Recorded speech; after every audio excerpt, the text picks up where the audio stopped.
Cyclopedia, The Legend of Zelda, η μεγάλη εγκυκλοπαίδεια. Ένα από τα τρία. Ναι, ο μπλε τόμος. Το έχει βγάλει η Dark Horse Comics. Και... Χάρτης. Ναι, έχει πολύ ωραίους χάρτες. Στο εσώφυλλο. Λοιπόν, τι θα βρούμε σε αυτήν την εγκυκλοπαίδεια? Θα βρούμε τα πάντα βασικά, μέχρι και τότε που βγήκε.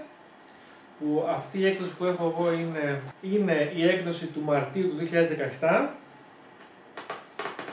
Είναι χωρισμένο σε τρία μέρη. Το ένα είναι τα ιστορικά αρχεία, που λέει για το Zelda ανά τους αιώνες. Μετά είναι η βάση δεδομένων, που θα τη δούμε αναλυτικά. Και μετά είναι τα archives, που είναι συγκεκριμένα παιχνίδι ανά παιχνίδι. Λοιπόν, τα ιστορικά αρχεία ξεκινάνε με αυτό που θέλει ο κάθε φαν. Το οποίο είναι το timeline, το official timeline των παιχνιδιών. το official timeline, χωρίς το Breath of the Wild μέσα, είναι κάρα sequel. Είναι κάρα sequel στο The Bind, δεν θα μας πει από το 3, λοιπόν να δούμε τι γίνεται βασικά. Το έχουν χωρίσει λοιπόν τα Zelda με ένα περίεργο timeline σε φάση. Καταρχήν να πούμε ότι τα Zelda αρχικά φτιαχτήκανε χωρίς την έννοια του timeline, απλώς επειδή οι fans ξεσκιστήκαν να ζητάνε timeline, κυρίως οι δυτικοί fans πιστεύω. Κάνανε theories. Ναι, και... Game theories. Και λοιπόν ζητάγανε timeline, έφτιαξε η Nintendo το timeline το επίσημο που είναι καταρχήν ένα ενιαίο ξεκίνημα με το Skyward Sword, το Minish Cap, το Four Swords και το Ocarina of Time. Τα οποία νομίζω τα βάζει σαν η μυθολογία. Νομίζω τα βάζει πολύ πίσω στη μυθολογία. Είναι τα prequel, τα παλιά. Και τι γίνεται, στο Ocarina of Time γίνεται διάσπαση. Στο ένα λοιπόν, ο ήρωας χάνει στο Ocarina of Time. Και γίνεται το timeline του NES και του Super NES στην ουσία. Εκεί δεν είναι που ο ήρωας αναγεννάται ξανά και ξανά? Σε όλα τα Zelda ο ήρωας αναγεννάται ξανά και ξανά. Παραδείγματος πως κάθε Zelda έχει ένα σάρκος του ήρωα. Κάθε Zelda είναι. Ναι, οκ, sorry. Ο οποίος προστατεύει με το σάρκος της πριγκίπισσας. Αυτό είναι στάνταρ. Σωστά. Τώρα ποιο είναι το θέμα? Ότι υπάρχει λοιπόν μια διάκριση ότι έχουμε μετά τρία διαφορετικά μέλλοντα. Στο ένα μέλλον ο ήρωας έχασε στο Ocarina of Time και στο άλλο μέλλον ο ήρωας κέρδισε, αλλά με δύο διαφορετικούς τρόπους. Οπότε έχουμε έτσι 1 συν 2 timeline 3. Το timeline που ο ήρωας έχασε, όπως είπαμε, οδήγησε στο Super NES και στο NES. Ουσιαστικά είναι σαν να λέω ότι το πρώτο παιχνίδι που βγήκε είναι το τελευταίο χρονολογικά. Είναι το πιο καινούριο. Ναι, κάπως έτσι. Αλλά το πιο καινούριο στο timeline που ο ήρωας χάνει. Ναι. Και αυτό που κερδίζει υπάρχουν δύο επιλογές. Στη μία που σταματάνε τον Ganondorf και ο Link είναι παιδί, και στην άλλη που ο Ganondorf έχει... Τον νικάει ενήλικος πλέον Link, αφού έχει γυρίσει πίσω. Και το σφραγίζει. Που εκεί είναι αυτά τα περίεργα του DS, το Wind Waker, το Spirit Tracks, το Phantom Hourglass. Νομίζω αυτό με το... Το Link to the Past δεν είναι που πάει μπρος πίσω και γίνεται ξανά παιδί? Το Link to the Past είναι στο timeline, όχι, είναι το Super NES το Link to the Past. Σωστά, μπερδεύτηκα. Το Ocarina of Time είναι αυτό. Γι' αυτό διαλέξαν αυτό για να σπάσουν το timeline. Γιατί ακριβώς έχει time travel και σου λέει εκεί μας βολεύει να το σπάσουμε. Σωστά. Έχουμε τη δικαιολογία του time travel και κάνουμε ό,τι θέλουμε. Ναι, και εκεί γίνεται πως πάει λοιπόν στα δύο το αν κερδίζει. Δηλαδή κερδίζει με δύο τρόπους που είπες. Ναι, και στο τρίτο χάνει. Okay. Έχει μετά την ιστορία της Hyrule, έχει γενικά ιστορίες. Αυτό. Η Zelda ανά τους αιώνες. Ναι. Που μετασαρκώθηκε. Όλες οι μετασαρκώσεις της. Ο Link με τις σαρκώσεις του. Yes. Ο Ganondorf. Ναι, και γενικά έχει διάφορα ιστορικά. Το lore που λέει και η Ευαγγελία συνέχεια, η lore queen μας. Όλο το lore από όλα τα παιχνίδια. Μυθολογίες, ιστορίες, φυλές. Γεωγραφίες. Που εκεί βασίστηκαν πάρα πολύ για τις θεωρίες του Legend of Zelda και για το ποια κομμάτια, ποια παιχνίδια είναι σε timelines. Δεν το βασίστηκε σε αυτό. Γιατί όχι, έχει την εύκολη δικαιολογία Nintendo ότι εγώ λέω ότι ο χάρτης άλλαξε με τα χρόνια. Παρ' όλα αυτά, οι fans είχαν δίκιο εν μέρη να ενώσουν τους χάρτες, γιατί έβγαζε νόημα. Εντάξει, να π.χ. εδώ έχει μια σελίδα που λέει ότι κάποιες γωνίες αυτό το χάρτη συμπίπτουν με κάτι από το άλλο χάρτη, αλλά δεν ισχύει γενικά. Ήταν πολύ τραβηγμένα τα μαλλιά αυτές τις θεωρίες των παιχτών.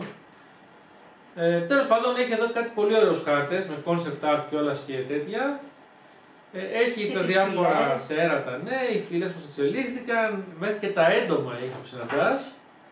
Μάλιστα, κάποιες φυλές εξελίχθηκαν διαφορετικά στην ιστορία του Legend of Zelda, ανάλογα με το Ocarina of Time. Ναι, ανάλογα με ποιο timeline είσαι. Ναι. Η Ζώρα ειδικά. Που στο ένα έγιναν βάρβαροι, σε αυτό που χάνεις, και στο άλλο είναι πολύ εγκρεπτισμένοι και περικυπικοί κτλ. Ναι, κάποιοι είναι στον αέρα, κάποιοι είναι στην θάλασσα. Α, εσύ πήγες στο άλλο timeline, είναι πάνω στον αέρα. Αυτό είναι το prequel όμως στον αέρα. Α, ναι. Ναι, ήταν στον αέρα υποτίθεται και μετά στα sequel πέσαν στη θάλασσα. Και ανάλογα με το sequel είναι πόσο εκλεπτισμένοι είναι. Τέλος πάντων. Α, σωστά. Μετά έχει το Master Sword ανά τους αιώνες, την ασπίδα. Γενικά έχει ανά τους αιώνες και ανά τα games ένα πολύ ωραίο lore και σύγκριση των διαφόρων αντικειμένων και πραγμάτων και ιστοριών. Και αφού τελειώσει αυτό, πάμε στο database, στο δεύτερο μέρος. Το database είναι, όπως λέει, μια βάση δεδομένων, είναι Ό,τι πιξελάκι υπάρχει σε αντικείμενο, όλα, περιβάλλον, οτιδήποτε πραγματάκι υπάρχει, ναι, και που να είναι με διαφορετικό χρώμα πίξελ, υπάρχει. Ναι, οποιοδήποτε αντικείμενο έχει περάσει και NPC και μέχρι και τα dungeons έχει, όλα τα dungeon από όλα τα παιχνίδια, αναλυτικά με την εικόνα τους, τις πληροφορίες τους, όλα τα τέρατα με info. Σε μερικά έχει και πολύ ωραία, έτσι, πώς το λένε, Artworks. όχι artworks, είναι πιθανά. Έχει και μερικά ανέκδοτες ιστορίες, ανέκδοτες πλέον εκδομένες, ήταν ανέκδοτες μέχρι τώρα, του πώς κάποιοι εχθροί βγήκανε και πώς τους σκεφτήκανε κτλ.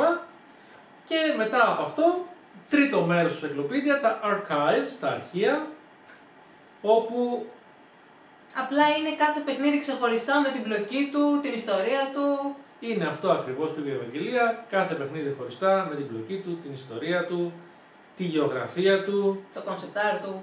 Ναι, πολλά concept art. Όχι τόσο πολλά όσο θα ήθελα. Εγώ φανταζόμουν ότι όταν το Encyclopedia θα είχε απείρως περισσότερα concept art, έχει πάρα πολύ λίγα.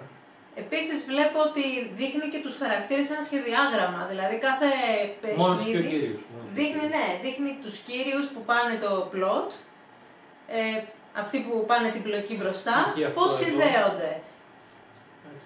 Ναι, δεν φαίνεται πολύ καλά. Πώς σχετίζονται οι χαρακτήρες. Πώς σχετίζονται μεταξύ τους και τι κάνουν ουσιαστικά μέσα στο παιχνίδι επιγραμματικά.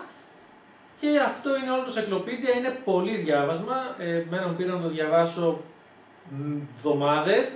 Να τη ξέχασα. Στο τέλος των Archives έχει το πιο ωραίο από όλα. Διαφημίσεις του Zelda στα διάφορα χρόνια. Posters, Posters, καταχωρήσεις σε περιοδικά, τέτοια πράγματα. Πολύ ωραίο. Ειδικά τα Ιαπωνικά, γιατί φελεύει στην Ιαπωνία πώς το προωθούσανε. Και έχει φυσικά με τον director του Zelda, τον Aonuma, μια συνέντευξη η οποία πλέον είναι λίγο παροχημένη γιατί μιλάει για πράγματα που μετά έχουν βγει μέχρι τώρα. Επόμενα παιχνίδια κτλ. Που βγήκανε. Και τώρα, βαθμολογία. Πες μου, Ευαγγελία. Να σου πω, Σπύρο. Τι νομίζεις για τη Encyclopedia, αξίζει κάποιος να την αγοράσει, είναι και ακριβούτσικη. Φυσικά και αξίζει να την αγοράσει! Εγώ που δεν έχω παίξει Legend of Zelda είμαι πολύ φανατική. Όχι. Ναι, λοιπόν. Δεν έχω παίξει Legend of Zelda και παρόλα αυτά αυτό το βιβλίο είναι βίβλος για τους φανατικούς. Η αλήθεια είναι πως εγώ που έχω παίξει και είμαι πολύ φανατικός τον Zelda. Εγώ είμαι πολύ φανατική της ιστορίας του. Δεν έχω παίξει πολλά. Έχω παίξει του NES, του Super NES, τα δύο στο DS, το 64. Δεν έχεις παίξει όλα, έχεις παίξει τα μισά. Όχι, τα μισά πια. Έχουν και τόσα πολλά πια. Είχα ξεκινήσει το Game Boy, δεν το τελείωσα ποτέ. Δεν μου άρεσε το Game Boy, δεν ξέρω. Το Game Boy π.χ. ήταν ένα που δεν είχε τον Ganon για τελικό. Ήταν εκείνο που μάζευε τα όργανα για να ξυπνήσει το ψάρι μέσα από το αυγό του. Ένα παντελώς κουλό Zelda. Οκ. Που τελικά ήταν ένα όνειρο του Link εκείνο. Έτσι το χώσανε στο Ganon. Ναι. Κάτι τέτοιο τέλος πάντων. Νομίζω κατάλαβα ποιο λες, ναι. Εγώ λοιπόν που έχω παίξει μόνο αυτά τα λίγα Zelda, αυτό το βιβλίο μου φάνηκε η βίβλος η ίδια. Προσκυνάω κάθε πρωί και έτσι. στο μπαλκόνι. Όντως. Είναι πανέμορφο, τρομερό, σκληρόδετο, βαρύ βιβλίο. Το βάρος του σε χαρτί μόνο που λέει κάποιος να έπαιρνες. Περισσότερο κοστίζει. Ναι. Καταπληκτικό βιβλίο. Και πολύ αναλυτικό. Σου λέει ακριβώς αυτά τα πράγματα τα οποία μπορεί κάποιος που ψάχνεται πολύ με τα παιχνίδια για να βγάλει όλες αυτές τις ωραίες θεωρίες στο κεφάλι του και να καλύψει την ιστορία και τον κόσμο. Γιατί γι' αυτό γίνονται όλες τις θεωρίες, για να κάνουν έναν κόσμο. Και να τον βάλουν χρονολογικά, όπως εμείς έχουμε τη γη και έχουμε τις ιστορίες για μας. όσους θέλουν τις θεωρίες, εγώ ας πούμε ήμουν πολύ ευτυχισμένος με το να μην υπάρχει καμία σχέση μεταξύ των Zelda, με το να είναι καθένα αυτόνομο, ήμουνα super happy. Ακόμα και τότε που ήμουν μικρός και έπαιζα το Super NES, ποτέ δεν σκέφτηκα αυτό είναι πριν ή μετά του NES. Είπα είναι ένα άλλο Zelda. Όλοι το σκεφτήκανε να ξέρεις μετά, αφού παίξανε πολλά παιχνίδια Legend of Zelda, γιατί υπήρχαν και πολλά. Όχι, εγώ νομίζω είναι σημαντικό για τον καιρό. Η Ευαγγελία, όπως καταλάβατε, είναι των θείος και των lore. Εγώ δεν είμαι. Πιστεύω ότι όλα αυτά είναι χιψτεριές που βγήκαν τα τελευταία 10 χρόνια, ας πούμε, με τους καινούριους παίκτες. Και παρόλα αυτά και οι δύο λέμε ότι αυτό το βιβλίο αξίζει. Ναι. Αξίζει, είτε σας αρέσει το Zelda, αν έστω και λίγο το συμπαθείτε, είναι ένα κόσμο για τη βιβλιοθήκη. Δεν έχουμε πάρει ακόμα τα άλλα δύο, αλλά μόλις τα πάρουμε. Άλλα δύο δεν είναι. Είναι άλλα δύο. Αξίζει. Πάρτε το, βάλτε στη βιβλιοθήκη σας, διαβάστε το ακόμα καλύτερα. Αν έχετε έστω και την παραμικρή αγάπη για το Zelda. Ακόμη και αν δεν έχεις παίξει τα παιχνίδια, είναι πολύτιμο για μια έξτρα ιστορία στη βιβλιοθήκη. Και είναι και ωραίο, κοιτάξτε, το βάζει και στο ράφι. Είναι και με χρυσοτυπία, Και γυαλίζει, ναι. Bye. Bye.